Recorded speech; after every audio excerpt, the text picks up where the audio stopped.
नमस्कार, आप देख रहे हैं टोटल टीवी। मैं हूं सौरभ जौहरी। हमारी खास पेशकश में आपका स्वागत है। हरियाणा में एक बार फिर से जाटलैंड की सियासत गर्मा गई है। हरियाणा के पूर्व सीएम भूपेंद्र हुड्डा का गढ़ रोहतक, जिसे हॉटस्पॉट कहा जाता है, सभी सियासी दलों का केंद्र बिंदु बन गया है। इनेलो हुड्डा के गढ़ को भेदने में पुरजोर तरह से जुटी है। दरअसल जाटलैंड की करीब 35 से ज्यादा सीटें हैं, जिनको शायद कोई भी सियासी दल दरकिनार न करना चाहे, क्योंकि यही सीटें हरियाणा की सियासत का खेल पलटने का पूरा दमखम रखती हैं। हालांकि अभी दूर दूर तक कोई भी चुनाव नहीं है, लेकिन जाटलैंड पर बढ़ती सियासत क्या कहती है और क्यों जाटों की अभी से रिझाने की कोशिश सियासी दल कर रहे हैं, ये सवाल है।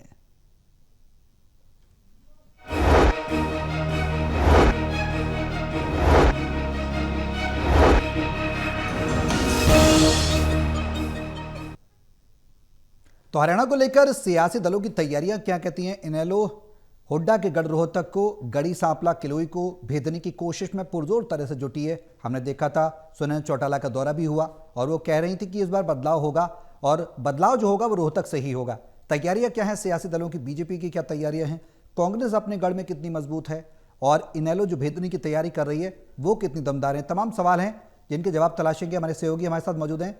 हिसार से टोटल टीवी के associate editor doctor Mahesh Kumar हैं, पानीपत से टोटल टीवी के एसोसिएट एडिटर देवेंद्र कथुरिया और वरिष्ठ पत्रकार वीरेंद्र सोनी जी हमारे साथ चर्चा में बने हुए हैं। आप सभी के साथ चर्चा आगे बढ़ाऊंगा, लेकिन उससे पहले एक रिपोर्ट देखिए, फिर करते हैं चर्चा शुरू। प्रदेश की सियासत में जाट फैक्टर और जाट पॉलिटिक्स हमेशा से मुखर रहे हैं। प्रदेश में अभी दूर दूर तक चुनाव कहीं नहीं है, पर जाटलैंड का सेंटर माने जाने वाले रोहतक जिले में आजकल सियासी पारा चढ़ा हुआ है। ठेठ जाटलैंड में रोहतक, सोनीपत, झज्जर और जींद जिले आते हैं। इन 4 जिलों में 30 से ज़्यादा विधानसभा की सीटें हैं, जिनमें अभी से चुनावी तैयारियां शुरू हो गई हैं। सत्तारूढ़ दल बीजेपी सहित सभी पार्टियों की नजरें रोहतक वाले चौधरी पिता पुत्र और उनके मजबूत गढ़ रोहतक, सोनीपत, झज्जर और जींद पर लगी हैं। यानी प्रदेश का सबसे पुराना और बड़ा जिला रहा रोहतक अब सियासी अखाड़ा बनता जा रहा है। इनेलो कमांडर अभय चौटाला कह रहे हैं कि बीजेपी की प्रदेश में तीसरी बार सरकार बापू बेटे ने बनाई है, तो कांग्रेस शुरू से ही आरोप लगा रही है कि इनेलो बीजेपी की टीम बी की तरह काम करती है, इसलिए तीसरी बार बीजेपी सरकार बना गई। जिस बाप बेटा ने मिलकर के हरियाणा प्रदेश को बर्बाद किया, जो कहीं बीजेपी के हाथों में खेल रहे हैं, षड्यंत्र के तहत लोगों को मार और कमजोर कर रहे हैं, उनका भी अब की बार उनको ये मैसेज देने जा रहे हैं कि काट की हांडी रोज नहीं चढ़ सकती। अब जहां बीजेपी को सत्ता से बाहर करेंगे, वहीं कांग्रेस को भी सत्ता से दूर करेंगे। गौरतलब है कि इनेलो 25 सितंबर की ताऊ देवीलाल वाली प्रदेश स्तरीय रैली इस बार रोहतक में कर रही है। अभय चौटाला इसके बाद अपना स्थायी निवास भी रोहतक में बनाने की बात कर रहे हैं। उधर बीजेपी अपना प्रदेश कार्यालय 3 दशक बाद रोहतक से पंचकुला ले गई, पर अब बदले हालात में उसकी नजर भी हुड्डा के मजबूत गढ़ रोहतक, सोनीपत, झज्जर पर लगी है। इसलिए वो 17 सितंबर को पीएम नरेंद्र मोदी के जन्मदिन पर सेवा पखवाड़े की शुरुआत रोहतक से कर रही है। इन हालात में पूर्व सीएम भूपेंद्र हुड्डा और रोहतक से 5वीं बार लोकसभा सांसद दीपेंद्र हुड्डा अपने गढ़ के जिलों में सक्रिय हो गए हैं। मेरे सामने दिशा मीटिंग में रखने का काम प्रशासन करे और कितनी मदद की जा रही है। अगर ये नहीं करते 19 तारीख को, तो हमें सड़कों पे आके लोगों की लड़ाई लड़नी पड़ेगी। फिर हम खुद अपना सर्वे कराएंगे। अगर ये नहीं करेंगे 19 से सर्वे, और जो जिला निगरानी में बैठक होगी विकास की, उसमें मेरे सामने ये तथ्य नहीं रखे जाएंगे, तो मैं चेतावनी देता हूँ सरकार को, 20 तारीख से हम सड़कों पे आएंगे, हम खुद सर्वे कराएंगे। बदले सियासी हालात में जाट नेताओं में बड़ी बयानबाजी के बीच अब सांसद दीपेंद्र हुड्डा भी इनेलो पर तीर छोड़ रहे हैं। बीजेपी से लड़ाई लड़नी है तो रोहतक में क्या करोगे? जाओ करनाल में जाओ, जहां बीजेपी लोकसभा क्षेत्र की सभी 9 सीटें जीत गई, यानी सबको अपनी अपनी पड़ी है। ऐसे में बीजेपी को देखो ना, 3 बार सरकार बनाने के बाद भी चौथी बार की तैयारी अभी से शुरू कर दी है। अब तो चर्चा पूरी है कि बीजेपी को राज करना आ गया है। Haryana bureau, total news.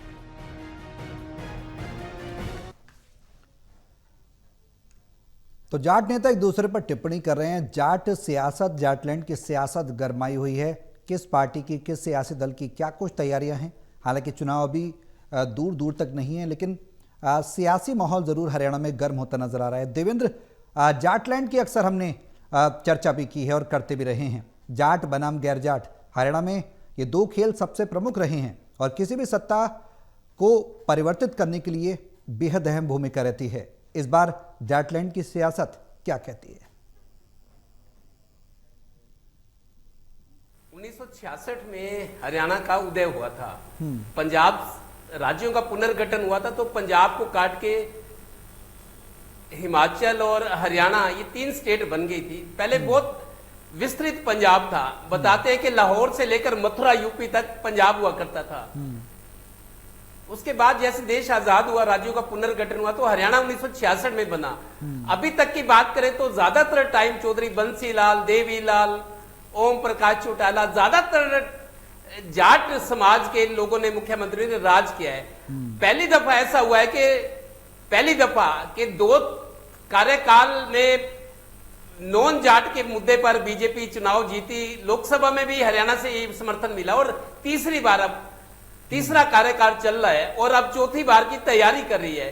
तो दरअसल जाटलैंड में रोहतक, आपको बता दूं, सबसे पुराना बताते हैं कि जब पूरा संयुक्त पंजाब था, 5 जिले हुआ करते थे। जब हरियाणा अलग बना, 5 जिले हुआ करते थे। आधा जिला जींद था, क्योंकि पंजाब से अलग होकर रोहतक सबसे बड़ा पुराना जिला और सबसे बड़ा था। रोहतक को काट के जींद बना, सोनीपत का हिस्सा गया, कुछ रोहतक में रह गया, कुछ रेवाड़ी में चला गया। आज वही जाटलैंड रोहतक जो है केंद्र बिंदु बन गए हैं। देखिए, सियासी हालात सौरभ ऐसे बन गए हैं जी। बीजेपी राज करिए, बीजेपी है कि 3 बार सरकार बना दी, अब चौथी बार की तैयारी है, जैसे 2029 की तैयारी कर दी। इनेलो के लिए हालात ये बन गया कि बिल्कुल रसातल से निकलकर, क्योंकि कुछ हालात ऐसे बन गए, इनेलो को लगता है कि चौधरी देवीलाल ने ताकत हासिल की थी जाटलैंड रोहतक से। भूपेंद्र हुड्डा के खिलाफ 3-4 चुनाव लड़े उन्होंने लोकसभा के, 1 बार जीते, 3 बार हारे। तो रोहतक से लगता है सोनीपत है और उससे भी लगता है, दोनों जिलों को लगता हुआ झज्जर है। तो जाटों का एक अच्छा मजबूत गढ़ है, जिस पर हुड्डा के पिता भी थे, चौधरी रणबीर सिंह थे, वो भी संयुक्त पंजाब में मंत्री रहे थे। तो एक लंबा सिलसिला चला रहा था। 2019 में पहली दफा हुआ कि अरविंद शर्मा रोहतक में जाकर चुनाव जीत गए। जाट नॉन जाट का मुद्दा एक माहौल बनाया बीजेपी ने। अरविंद शर्मा ने तिलसिम को तोड़ा और जहां हमेशा भूपेंद्र हुड्डा, दीपेंद्र हुड्डा की ठसक रहती थी, वहां 2019 का चुनाव अरविंद शर्मा जीत गए। उसके बाद अगला चुनाव हार गए। लेकिन सोनीपत, झज्जर और रोहतक में विधानसभा चुनाव में बीजेपी ने कमाल कर दिखाया। ऐसे समीकरण बैठे कि कांग्रेस को बहुत बड़ा नुकसान हुआ। अब इनेलो को लग रहा है कि अगर जाट वोट बैंक, जो कोर वोट बैंक है इनेलो का, चौधरी देवीलाल के, चौधरी ओम प्रकाश चौटाला के टाइम, उनको लगता है कि रास्ते अब रोहतक के जरिए खुल सकते हैं। और सबसे बड़ा दारोमदार सौरभ मैं ये मानता हूं जी, राहुल गांधी प्रदेश अध्यक्ष का फैसला, सीएलपी लीडर का फैसला क्या करते हैं, बहुत कुछ इस पर डिपेंड करता है और इसी की नजर सब पे है। ठीक है, अगर भूपेंद्र हुड्डा डाउन होते हैं, उनको हाईकमान ज्यादा तवज्जो नहीं देता, तो समझिए रोहतक पर बाहर के लोगों के डोरे डाले जाएंगे। ठीक है, मैं लौटूंगा आपकी बात देवेंद्र। महेश, अब जो तैयारियां हैं वो क्या कहती हैं और जाटलैंड पर इतना फोकस क्यों सभी सियासी दल कर रहे हैं? ये सवाल गहरा रहा है, क्योंकि बीजेपी भी अपना रोहतक से पंचकूला कार्यालय ले गई और अब क्या फिर से वो कवायद देखने को मिलेगी? किसकी क्या तैयारी नजर आती है? क्योंकि चुनाव तो दूर है, लेकिन जमीन तो मजबूत करनी है। देखिए, बिल्कुल चुनाव तो दूर है, लेकिन तैयारियां भारतीय जनता पार्टी जो कि सबसे पहले शुरू कर चुकी है, तो ऐसे में दूसरे विपक्षी राजनीतिक दलों को भी अब चुनावी मैदान में चुनावी तैयारियों के लिए उतरने की मजबूरी सामने खड़ी है। मुझे नहीं लगता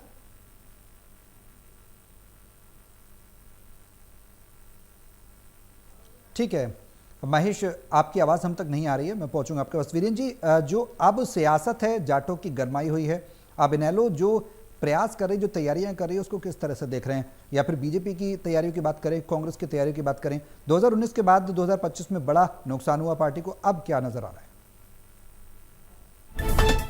देखिए, इंडियन नेशनल लोक दल ने चौधरी देवीलाल की जयंती के लिए रोहतक को ही क्यों चुना, उसका कारण है। अब देखिए, ये ओम प्रकाश चौटाला के निधन के बाद ये पहली चौधरी देवीलाल की जयंती मनाई जा रही है और अगर आप ये देखें कि अभी तक कांग्रेस विधायक दल के नेता का फैसला नहीं हो पाया, अगर भूपेंद्र सिंह हुड्डा और दीपेंद्र हुड्डा को उपेक्षित किया जाता है कांग्रेस की राजनीति में, तो इंडियन नेशनल लोकदल की जड़ें मजबूत करने का पर्याप्त अवसर है। क्योंकि जो जाट है वो अब इंडियन नेशनल लोकदल के छत्र में एकत्रित हो सकता है। तो इसी संभावना को लेकर अभय चौटाला ने ये बड़ा तीर का जो एक तुक्का चला है, ये मतलब इंडियन नेशनल लोकदल की जड़ें जमाने के लिए। देखिए, इंडियन नेशनल लोकदल तो 2005 से अपने अस्तित्व की लड़ाई लड़ रहा है। 2005 के बाद अब 20 वर्ष हो गए, अब सत्ता से बाहर है। तो कार्यकर्ताओं के जोड़े रखना ये तो उपलब्धि है। इंडियन नेशनल लोकदल अभी भी राजनीतिक रूप से जीवित है, संघर्ष कर रहा है। और ये इंडियन नेशनल लोकदल के नेताओं की एक खूबी है कि इतने वर्ष सत्ता से बाहर रहने के बावजूद भी अपने कार्यकर्ताओं को जोड़े हुए हैं। और जहां तक कांग्रेस की बात है, अब कांग्रेस के जिला अध्यक्ष तो तय हो गए, लेकिन आगे के जो ब्लॉक के अध्यक्ष तय होने, आगे की जो कार्यकारिणी बननी है, उस दिशा में तो कोई प्रगति हुई नहीं। तो वो सिर्फ जिला अध्यक्ष तक ही सीमित रह गए। तो संगठन तो तभी पूरा कहलाता है जब आपकी पूरी कार्यकारिणी बने। तो कार्यकारिणी तो अभी बनी नहीं है, और प्रदेश अध्यक्ष की भी अभी घोषणा नहीं हुई, विधायक दल का नेता का चयन भी अभी लंबित है। तो ऐसे में कांग्रेस का जो संगठन की पूरी कल्पना है वो तो अभी अधूरी है। बिल्कुल। और भारतीय जनता पार्टी रोहतक में इसलिए अपनी पूरी शक्ति केंद्रित कर रही है कि हाल के विधानसभा चुनाव में 5 जिलों में भारतीय जनता पार्टी का सफाया हो गया। मतलब 5 जिले जिनमें रोहतक और झज्जर भी थे, पार्टी को एक भी सीट नहीं मिली। जो ये 5 जिलों की 19 सीटें बनती हैं। तो भारतीय जनता पार्टी इन 5 जिलों में अपनी जड़ें मजबूत करना चाहती है। और इस तरह आज मुख्यमंत्री नायब सिंह सैनी आज ही रोहतक पहुंच गए, कल के उनके पूरे दिन के कार्यक्रम में। पार्टी के अध्यक्ष जो है वो जेपी नड्डा जी, वो भी कल रोहतक आ रहे हैं। स्वस्थ नारी स्वस्थ परिवार का अभियान का श्री गणेश करेंगे। तो पार्टी ने अपनी पूरी शक्ति जो है वो रोहतक में लगा दी है। तो ऐसे में अब जो राजनीतिक अखाड़ा है वो रोहतक बन गया है। अब ये अभी तो चुनाव कोई है नहीं, चुनाव अभी दूर है। जो नगर निगम के चुनाव होने हैं उसमें भी जो है रोहतक नहीं है। तो ऐसे में रोहतक में इसलिए जड़ें मजबूत की जा रही हैं ताकि रोहतक से ही प्रदेश की राजनीति चलती है। तो ऐसे में Indian national Lokdal, Bharatiya Janata party और कांग्रेस तो अपना अस्तित्व बचाने के लिए रोहतक में है।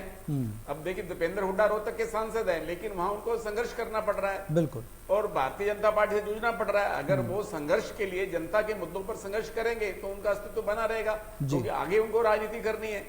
तो ऐसे में अब आज भूपेंद्र सिंह हुड्डा का जन्मदिन मनाया गया पहले। तो ऐसे में भूपेंद्र सिंह हुड्डा अपनी राजनीतिक जो शक्ति है उसको अगर अक्षुण्ण बनाए रखना चाहते हैं तो दीपेंद्र हुड्डा को तो स्थापित करना पड़ेगा। तो ऐसे में इंडियन नेशनल लोकदल अब जो 25 सितंबर की रैली से वो अपनी उपस्थिति दर्ज कराएगा और भविष्य की राजनीति की तस्वीर रोहतक से ही खींची जाएगी। महेश, आप अपनी बात पूरी करें, उसके बाद चर्चा को आगे बढ़ाऊंगा। आपकी बात अधूरी थी। मैं चाहूंगा कि इस बात से कोई फर्क नहीं पड़ता कि इंडियन नेशनल लोकदल अपनी रैली हरियाणा प्रदेश के किस जिले में करती है। ठीक है, ये तात्पर्य निकाला जा रहा है कि भूपेंद्र सिंह हुड्डा अगर कांग्रेस पार्टी में कमजोर हो जाते हैं तो जाटों के पास राजनीतिक भागीदारी को लेकर कोई मन। ठीक है महेश, कुछ तकनीकी कारण है जिसके चलते आपकी आवाज हम तक नहीं आ रही। देवेंद्र, अब जाटलैंड को लेकर फोकस सबसे ज्यादा देखने को मिल रहा है। जो एक तरीके की ब्लूप्रिंट होता है, जो एक तरीके की स्ट्रेटेजी होती है, वो हर पार्टी बना रही है। इसमें सबसे बड़ी चुनौती कांग्रेस के आगे क्या नजर आ रही है? क्योंकि कांग्रेस का ही गढ़ 2019 में भी चुनौती मिली, 2025 में भी चुनौती। अब किस तरह से कांग्रेस अपने गढ़ को संभाल पाएगी? एक बड़ी चुनौती के तौर पर कहा जा सकता है कि पार्टी के आगे बड़ी चुनौती है।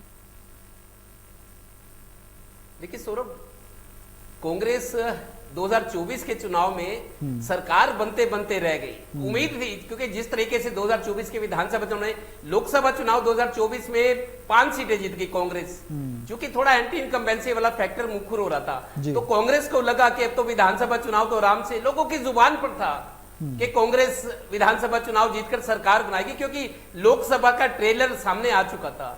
लेकिन कुछ गलतियां ऐसी हुई पार्टी की तरफ से, कुछ बेपरवाही हुई, कुछ गलतियां हुई, कुछ और तरह से शायद जिस तरीके की बातें सामने आती है कि जानबूझ के कुछ किया गया, बहुत सारी बातें, खैर सरकार नहीं बनी। अभी सौरभ ये कह रहा हूं जी, जाट जो नेता है, जाटों के लीडरशिप पर संकट खड़ा हो गया हरियाणा में। आप देखिए, जेपी दलाल मंत्री थे, चुनाव हार गए। कैप्टन अभिमन्यु चुनाव हार गए, ओपी धनखड़ चुनाव हार गए, दुष्यंत चौटाला हार गए, अभय चौटाला हार गए, और भी कई नेता चुनाव हार गए। जाटों का लीडर कौन? क्योंकि जाटों को तो हमेशा आदत है राज के साथ राज चलाने की, राज मैंने सत्ता में रहने की, राज में होने की और राज के साथ रहने की, ये ठसक है। तो पिछले 15 साल से अब सरकार मुख्यमंत्री नहीं बन पाया जाटों का, तो उनको ये भी है कि हमने हमेशा राज किया ज्यादातर टाइम तक जब से हरियाणा बना है। अब बीजेपी ने कुछ इस तरह की रणनीति बनाई, इस तरह की कुछ प्रयोग किए, किस तरह राजनीतिक चालें चली जिससे जाटों को कोई रास्ता नहीं दिख रहा था। अभी भूपेंद्र हुड्डा चूंकि कांग्रेस अपनी गलतियों की वजह से नुकसान हो बैठी और सरकार बनती तो शायद भूपेंद्र हुड्डा मुख्यमंत्री बनते, ये संभावना ज्यादा थी। लेकिन कांग्रेस की गलतियां रही, गुटबाजी रही। अब हाईकमान भी मानता है कि जो हरियाणा के बड़े नेता हैं उनकी वजह से सरकार नहीं बनी, तो हाईकमान भी मेरे को लगता है इनको एहसास कराना चाहता है कि तुम्हारी गलतियों की वजह से इतना कुछ हो गया। इसी वजह से बड़े नेताओं की पूछ कम हुई और जिला अध्यक्षों को पावर दी गई है। अब मैं ये मानता हूं सारा दारोमदार इस बात पे सौरभ, अगर भूपेंद्र हुड्डा को मजबूत बनाए रखती है पार्टी, तो मेरे को लगता है जाट ज्यादातर भूपेंद्र हुड्डा को अपना नेता मानेंगे, उनकी तरफ देखेंगे, चलो जो हुआ सो हुआ, आगे की ओर देखो। लेकिन अगर भूपेंद्र हुड्डा को थोड़ा सेटबैक लगता है, क्योंकि राहुल गांधी भी इंतजार कर रहे हैं, मेरे को लगता है वो देखना चाह रहे हैं कि बीजेपी प्रदेश अध्यक्ष किसको बनाती है। राजनीति में चालें ही चली जाती है, दाव पेच होते हैं। तो खबर ये है कि राहुल गांधी ये देखना चाहते हैं, डिले कर रहे हैं नेता प्रतिपक्ष और प्रदेश अध्यक्ष को लेके, वो ये देखना चाह रहे हैं कि बीजेपी किसको बनाती है, उस हिसाब से अपने समीकरण बनाएंगे। लेकिन ये तय है कि भूपेंद्र हुड्डा और दीपेंद्र हुड्डा को पार्टी अगर पूरी तवज्जो देती है, मजबूत बनाए रखती है, तो ये तय है कि भूपेंद्र हुड्डा लीड करेंगे। और अगर सेटबैक लगता है तो फिर दूसरों के रास्ते खोलेंगे, फिर मेरे को लगता है हरियाणा की सियासत फिर बदल सकती है। तो अभी इसी बात का इंतजार है कि कांग्रेस हाईकमान फैसला क्या करता है। वीरेन जी, जो फैसला, जिस फैसले का जिक्र देवेंद्र कर रहे हैं वो वाकई में बेहद अहम है। आपने भी उस बात का जिक्र किया कि नेता प्रतिपक्ष नहीं चुन पाई है, वो जाहिर सी बात है तमाम बड़े फैसले पार्टी के अंदर खाने कांग्रेस में लिए जाने हैं। अब ऐसे में सवाल यह है कि अगर भूपेंद्र हुड्डा नहीं होंगे तो फिर कौन होगा? क्या कांग्रेस के पास कोई विकल्प है? और अगर भूपेंद्र हुड्डा का विकल्प कांग्रेस के पास है तो फिर बीजेपी के लिए आने वाले समय में क्या कोई चुनौती होगी? इस पूरे अगर समीकरण को एक्सरसाइज करने की कोशिश करें, समझने की कोशिश करें, तो वो क्या नजर आती है अभी तक की मौजूदा हालात को देखते हुए? देखिए, भूपेंद्र सिंह हुड्डा का विकल्प तो खोजना पड़ेगा, देर सवेर खोजना पड़ेगा। देखिए, वो आयु के आधार पर जो है, अब उनमें हालांकि देखिए वरिष्ठता तो है उनकी, मार्गदर्शक तो है ही हैं, लेकिन अब जो संगठन में एक नई ऊर्जा फूंकने की बात है, कार्यक्रम करने पड़ेंगे, प्रवास करना पड़ेगा, तो ऐसे में युवा और उत्साही नेतृत्व की जरूरत है। तो ऐसे में क्या दीपेंद्र हुड्डा ये जिम्मेदारी निभाने में या संभालने में सक्षम है? जो रणदीप सुरजेवाला है उनका एक वर्ग विशेष तक प्रभाव है, और चौधरी वीरेंद्र सिंह हो या उनके बेटे ब्रजेंद्र सिंह हो, उस तरह प्रदेश अध्यक्ष के रूप में उनकी भूमिका को कांग्रेस जन स्वीकार नहीं कर सकते अभी। तो ऐसे में कांग्रेस को यह तय करना है कि वो जाट राजनीति को और अपनी जो उनका एक वर्चस्व बना आता है, जाट राजनीति की ओर ही कायम रहेगी या गैर जाट की ओर लौटेगी। जिस तरह भारतीय जनता पार्टी ने गैर जाट का, ओबीसी का एक कार्ड खेला है, तो मुझे नहीं लगता कि कांग्रेस अभी जाटों से विमुख होने का प्रयास करेगी, क्योंकि कांग्रेस को लगता है कि जाट समाज उसके साथ है और वो जाटों को खोना भी नहीं चाहेगी। तो ऐसे में ये कांग्रेस को तय करना है कि जाट नेतृत्व को प्रदेश अध्यक्ष बनाना है या विधायक दल की भूमिका देनी है। तो और इस तरह से ये सब नीतिगत जो है फैसले हैं, ये जातिगत राजनीति पूरी तरह से हावी है। हरियाणा के चुनाव हमेशा जातिगत आधार पर लड़े जाते रहे और आगे भी लड़े जाते रहेंगे। तो ऐसे में जब जाट समाज भारतीय जनता पार्टी से उनका मोह भंग हो चुका है, तो ऐसे में कांग्रेस में जो है वो जाटों को अपने साथ जोड़े रखना चाहेंगी। और देखिए, इंडियन नेशनल लोकदल की राजनीति भी जाटों पर है। तो इंडियन नेशनल लोकदल को लगता है कि अगर कांग्रेस से जाटों का मोह भंग होता है तो वो इंडियन नेशनल लोकदल की ओर मुंह कर सकते हैं जी। लेकिन कांग्रेस हाईकमान अभी तक कोई फैसला नहीं कर पा रहा है। फैसला तो करना पड़ेगा, लेकिन कांग्रेस हाईकमान ये सोचता है क्योंकि हरियाणा में भी कोई चुनाव तो है नहीं, बिल्कुल। लेकिन अभी से जिस तरह भारतीय जनता पार्टी ने अपनी तैयारी शुरू कर दी है, तो कांग्रेस को तो सोचना तो पड़ेगा ही, बिल्कुल। तो कांग्रेस किस रूप में, अब किस नए अवतार में आती है? जिला अध्यक्षों के घोषणा के बाद कांग्रेस की जो एक प्रगति होनी चाहिए, जो सक्रियता होनी चाहिए, जो कार्यकर्ताओं से जुड़ाव होना चाहिए और जिस तरह जनता के मुद्दों को लेकर धरातल पर उतरना चाहिए था, वो अभी दिखाई नहीं दिया। तो ऐसे में अब देखना है कि कांग्रेस जो है आने वाले समय में किस तरह सक्रियता दिखाती है, जनता के मुद्दों के साथ जुड़ती है। देवेंद्र, अब जो तैयारियां हैं कांग्रेस की वो कहीं ना कहीं हर बार की तरह इस बार भी सिफर ही नजर आ रही हैं, और अब बड़ी चुनौती कांग्रेस के लिए अंदर खाने भी पैदा हो गई है। गुटबाजी हमने देखा, और शायद उसी का नतीजा है कि अब तक जो तमाम अहम पद हैं उन पर कोई फाइनल निर्णय नहीं आ पाया। संगठन सृजन की बात तो कही गई, जिलाध्यक्षों की नियुक्ति की बात कही गई, लेकिन नेता प्रतिपक्ष नहीं है। ऐसे में कांग्रेस का जो कार्यप्रणाली है वो आने वाले समय में पार्टी के लिए एक बड़ी चुनौती बन सकती है। विकल्प के तौर पर दीपेंद्र हुड्डा हो सकते हैं। क्या शीर्ष नेतृत्व कांग्रेस का उस पर विचार करेगा? क्योंकि 2019 के नतीजे देखे जाएं, 24 के नतीजे देखे जाएं तो पार्टी को बड़ा नुकसान हुआ है, और खुद जो जाटों का गढ़ है उसमें ही पार्टी ने काफ़ी नुकसान उठाया है। ऐसे में इनेलो की अब तैयारियां क्या कांग्रेस को और ज़्यादा कमज़ोर करेंगी? देखिए सौरभ, एक बात तो ये कि कांग्रेस नेताओं से मेरी बात होती है, वो कह रहे हैं कि पार्टी इतनी देरी क्यों लगा रही है। आप देखिए, कल प्रधानमंत्री नरेंद्र मोदी का कल जन्मदिन है 17 सितंबर को, 75 साल के हो रहे हैं। 16 दिन के कार्यक्रम सेवा पखवाड़ा कल से शुरू हो रहा है। जैसा मोहनलाल बड़ोली ने बताया है टोटल टीवी को इंटरव्यू में कि मन की बात होगी, शहीदों क्रांतिकारियों की मूर्तियां शहरों में जहां जहां तस्वीरें, उनकी साफ सफाई होगी, माल्यार्पण होगा। शहीद परिवार, क्रांतिकारी जो है जिन्होंने आजादी की लड़ाई लड़ी, उनके परिवार के लोगों को सम्मानित किया जाएगा। 21 सितंबर को मोदी मैराथन होगी, हर जगह 3-4 हजार युवा दौड़ लगाएंगे। बहुत सारे कार्यक्रम है, पौधरोपण होगा, मरीजों को फल बांटे जाएंगे। 16 दिन का कार्यक्रम है और समापन होगा 2 अक्टूबर को, गांधी जयंती के दिन। उसी दिन एक वो भी है हमारे, एक खास दिन और भी है उस दिन। तो इतने कार्यक्रम 16 दिन के बना दिए हैं फटाफट। जो पार्टी सत्ता में है, केंद्र से लेकर चंडीगढ़ तक लगातार कार्यकर्ताओं को मैदान में झोंका हुआ है। आपको ये करना है, सबको ड्यूटियां लगाई, सबकी जिम्मेदारियां। पार्टी किसी को घर नहीं बैठे देखती, सबको भाई तू ये है, तू ये, सब लगे रहो, कुछ और सोचने की फुर्सत नहीं है। स्वर्गीय लाल बहादुर शास्त्री की भी जयंती होती है 2 अक्टूबर को, तो उस दिन समापन होगा कार्यक्रम का। दूसरी तरफ कांग्रेस है, कांग्रेस नेता अब निराश लग रहे हैं कि आपने जिलाध्यक्ष 12 अगस्त को घोषित किए थे 32, उसके बाद 1 महीना 4 दिन हो गए। पानीपत का शहरी जिलाध्यक्ष अब तक नहीं किया, नेता प्रतिपक्ष ने किया, प्रदेश अध्यक्ष ने किया। कांग्रेस को हो क्या गया है? फैसले लेने में देरी क्यों करती है? शायद इस वजह से भी कांग्रेस को इसकी कीमत चुनाव में भी चुकानी पड़ी और संगठन के लिहाज से भी। ठीक है। तो अब मेरे को लगता है फटाफट फैसले लेने चाहिए कांग्रेस को, और बीजेपी को अगर जनहित की आवाज उठानी है, बीजेपी का मुकाबला करना है, तो ये भी सौरभ मैं कहूंगा आजकल लोगों में चर्चा है कि इनेलो अब मजबूत हो रही है। देवेंद्र, जजपा की बात कोई नहीं करता, ये जरूर कह रहे हैं कि इनेलो अब धीरे धीरे मजबूत हो रही है, शायद तीसरा विकल्प बन रही है हरियाणा में। ठीक है महेश, शॉर्ट में कंक्लूड करें कि अब पूरे प्रक्रिया को देखा जाए, पूरी चीज़ों को देखा जाए, जो तैयारियां हैं उसको देखकर क्या कुछ लगता है? क्योंकि समय आज बेहद कम दे पाए हम आपको, क्योंकि तकनीकी कारणों की वजह से। कंक्लूड करें।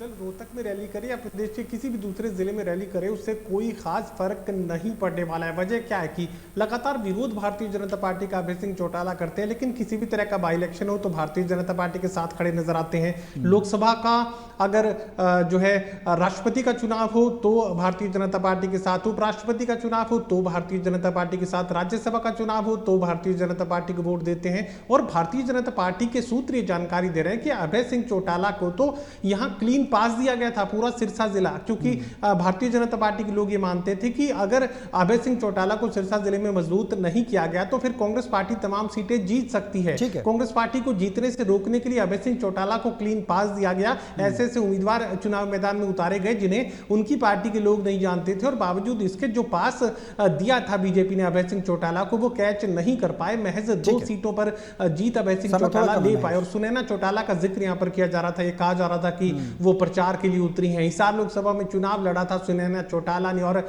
जयप्रकाश भी सामने थे, और रणजीत चौटाला भी चुनावी मैदान में भारतीय जनता पार्टी के टिकट पर थे। हिसार लोकसभा के 17 लाख से ज्यादा वोटर और सुनैना चौटाला को महज 2203 वोट 22,333 वोट हासिल होते हैं। तो आप समय थोड़ा देखिए कि कम है, 17 महेश, लाख शॉर्ट में वोटर्स कंक्लूड। में से 22,000 वोट हासिल करना सुनैना चौटाला के लिए क्या कोई उपलब्धि मान लिया जाए? तो कोई बहुत बड़ा परिवर्तन होगा। रोहतक में रैली कर ली सिर्फ इस वजह से नहीं होने वाला है। ये पूरे हरियाणा प्रदेश की भीड़ जुटाकर अगर रोहतक में खड़ी कर दी जाए तो रोहतक की जाट लैंड में सेंध लग गई, ऐसा मैं नहीं मानता। चलिए, बहुत शुक्रिया आप सभी का हमारे साथ इस चर्चा में शामिल होने के लिए। तो जाटलैंड की सियासत जरूर गरमाई है। ऐसे में आने वाले समय में किसकी बाजी कितनी दमदार साबित होगी और कौन वोटर्स में अपनी पैठ बनाने में सफल होगा, देखना होगा। मेरे साथ इस खास पेशकश में बिगले बस इतना ही। नमस्कार।